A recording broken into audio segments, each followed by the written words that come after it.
السلام عليكم داودي كسودو كنالكين فراها قوشا أنيقنا وحان هاي علي دولا يري وحان لها اللي يقفك أي جبيين واياها ظروفانا أي نقدين نلشي سوهيل قفكاسو كوغول درستي حقيجين تقيبا كميد أهد في يدي سنولشا قربيه سنة أي فاروجيين كوبادن أو جعلا نولشان أداركا يسوى عجيب فرهي ذو كوان والك عبسيقا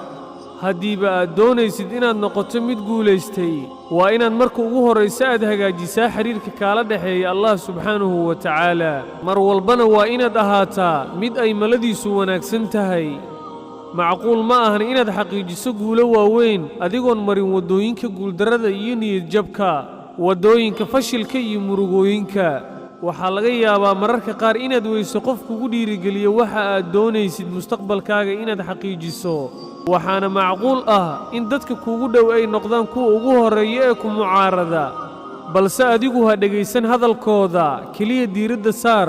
si walbo aad ku gaari karto waxa hammigaaga ah weliba adiga oo aan cidna ka sugaynin wax ammaan ah xaqiiq dhammaantooda kuma wada farxi doonaan tallaabooyinka aad qaadayso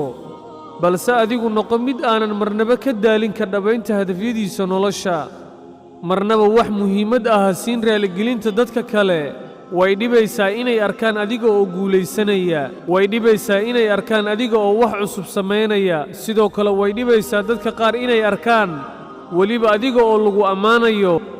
haddii aadan maanta u istaagin horumarinta naftaada berina sidaadii unbaad ahaanaysaa kac oo sare kac waxaad qaadataa go'aan adag kaasoo aad wax kaga beddelaysa marxaladda ay noloshaada ku sugan tahay weliba adiga oo xariiqanaya hadafyo mar walbana nolosha kuguma qaabilaysa sida aad doonaysid balse adigu ku qaabil nolosha weji huwan farxad balse adkaysi badan indha naxariis badan balse meel fog wax ka fiiriya qalbi nadiif ah balse og cidda u qalanta inay degto iyo caqli garta waxa ay dantiisu tahay markaas ayaad xaqiijin doontaa guulahaaga nolosha haddaba daqiiqad kale ha sugin ee u kac hadda waxa laabtaada ahaaday ee aad doonaysid inaad ka guul gaarto